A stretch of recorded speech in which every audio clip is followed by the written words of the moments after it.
Hi అండి. ఎలా ఉన్నారు? ఈరోజు వీడియోలో అయితే రెమిటెన్స్ ట్యాక్స్ గురించి మాట్లాడుకుందాము. ఆల్రెడీ ఇన్ఫర్మేషన్ ఇక్కడుండే వాళ్ళందరికీ తెలిసే ఉంటది. ఎందుకంటే కంట్రీ టు మనీ ట్రాన్స్‌ఫర్ అవుతూనే ఉంటది కాబట్టి. కాకపోతే నాకు ఈ విషయం తెలిసింది కాబట్టి ఇది నేను షేర్ చేసుకోవాలనుకుంటున్నాను. వీడియోలోకెళ్ళే ముందు ఫస్ట్ టైమ్ మన ఛానల్ చూస్తున్నట్టు సబ్స్క్రైబ్ చేసుకోండి. ఈ విషయం ఎవరికైనా యూజ్ అవుతుందంటే షేర్ చేయండి. ఇన్ఫర్మేషన్ నచ్చితే లైక్ చేయండి. జాన్ నుంచైతే రెమిటెన్స్ ట్యాక్స్ అమలులోకి వచ్చింది కదా! ప్రీవియస్ ఇది 5% అన్నారు కదా! కాకపోతే ట్రంప్ వచ్చేసి 1% అని చెప్పేసి సైన్ పెట్టడం జరిగిందంట. మెయిన్ ఏంటంటే ఇది లిక్విడ్ క్యాష్ ఎవ్వరైతే వేరే కంట్రీస్‌కి ఇక్కడి నుంచి వేరే కంట్రీస్‌కి పంపిస్తారో వాళ్ళు కంపల్సరీ గవర్నమెంట్‌కైతే ఇక్కడున్న గవర్నమెంట్‌కి 1% ట్యాక్స్ పే చేయాలి అని చెప్పేసి డిసైడ్ చేశారనమాట.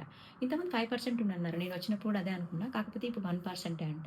ఇది ఇంతకుముందు సిటిజన్స్‌కి అప్లై కాదనుకున్నాము. కాదు. ఇక్కడుండే సిటిజన్స్ అయినా సరే వేరే కంట్రీస్‌కి మనీ పంపిస్తున్నారు అంటే గనక ఖచ్చితంగా గవర్నమెంట్‌కి 1% ట్యాక్స్ పే చేయాలి. బేసికల్లీ ఏంటంటే ఇంతకుముందు వేరే వేరే సినారియో. ఇప్పుడేంటంటే చాలా ఇల్లీగల్ ఇమ్మిగ్రెన్సెస్ అయి జరుగుతున్నాయి గదా! వాళ్ళకేంటి ఇప్పుడు కొంతమంది ఇక్కడ ఇల్లీగల్‌గా ఎవరైనా వర్క్ చేయాలి అనుకుంటే వాళ్ళకి ఆథరైజ్డ్ లైక్ డాక్యుమెంట్స్ ఏమి ఉండవు. బ్యాంక్ అకౌంట్ ఉండదు. ఎస్ఎస్ఎన్ ఉండదు. వాళ్ళకి ఒక మనీ వస్తది. Like for example 5,000, 10,000 డాలర్‌లొస్తాయి. వాళ్ళు కంపల్సరీ వాళ్ళ కంట్రీకి పంపించుకోవాలి కదా! అలా జరుగుతున్నాయని చెప్పి ఆ బేసిస్ మీదైతే ఇది కంపల్సరీ తీసుకొచ్చారనేసి అంటున్నారు. మెయిన్ ఏంటంటే ఇప్పుడు వాళ్ళేంటి ఆహ్, ఇందులో కండిషన్స్ ఏంటంటే డెబిట్ కార్డ్ ట్రాన్సాక్షన్స్ కానీ, ఏటీఎం కానీ, అకౌంట్ టు అకౌంట్ అలా కాకుండా ఏవైతే ఓన్లీ లిక్విడ్ క్యాష్ కంట్రీస్‌కి పంపిస్తుంటారు కదా! తరచూ పంపిస్తా ఉంటారు కదా! మంత్లీ.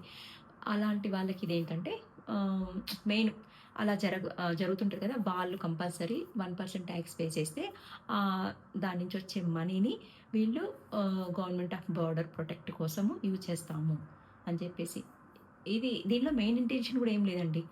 పర్టిక్యులర్‌గా దీన్ని నెగెటివ్‌గా చూడాల్సిన అవసరం గూడా ఏం లేదు. 2 రకాలుగా ఇల్లీగల్ ఇమిగ్రెంట్స్ వాళ్ళు మనీ తరచూ లిక్విడ్ క్యాష్ వాళ్ళ దగ్గర లిక్విడ్ క్యాషే ఉంటది. వాళ్ళ దగ్గర ప్రాపర్‌గా ఇంకా వాళ్ళు దాచుకోవాలన్నా ఎంత దాచుకుంటారు. అలా వాళ్ళ కంట్రీస్‌కైతే కంపల్సరీ పంపించాల్సిందే గదా! అలా పంపించేటప్పుడు ఇంతకుముందు వేరే వేరే రిసోర్స్‌లు యూజ్ చేసుకున్నామంట. లైక్ నాకు ఆ ప్రాసెస్ అయితే తెలీదు. ఇప్పుడేంటంటే కంపల్సరీ బ్యాంక్‌లో నుంచి వాళ్ళ కంట్రీకి ట్రాన్స్‌ఫర్ చేయాల్సింది కాబట్టి కంపల్సరీ తెలుస్తదనమాట. అప్పుడు 1% హ్మ్. గవర్నమెంట్‌కి పే చేయాలని జెప్పేసి రూల్ అయితే తీసుకొచ్చారనమాట. ఇది అమల్లో కూడా ఉంది ఆల్రెడీ. ఆహ్, మనకేందంటే రీసెంట్‌గా నాకు నిన్న కూడా ఏటీఎం ఏటీఎం నుంచి కూడా మనకి 1% పడతదేమో అనుకున్నాం. లేదు. ఏటీఎంలో కూడా ఏం పడతలేదు. డెబిట్ కార్డ్ అంటే కొన్ని కండిషన్స్ ఉన్నాయి. ప్యూర్‌లీ లిక్విడ్ క్యాష్ ఎవరైతే వేరే కంట్రీకి ట్రాన్స్‌ఫర్ చేస్తున్నారో వాళ్ళకి మాత్రమే ఇది పడుతుంది. అకౌంట్ టు అకౌంట్ అంత నాకు ఈ రెమిటెన్స్ ట్యాక్స్ అనేది పెద్ద ఆహ్, దీనివల్ల నష్టపోయేది అని ఏమి అనిపించలేదు.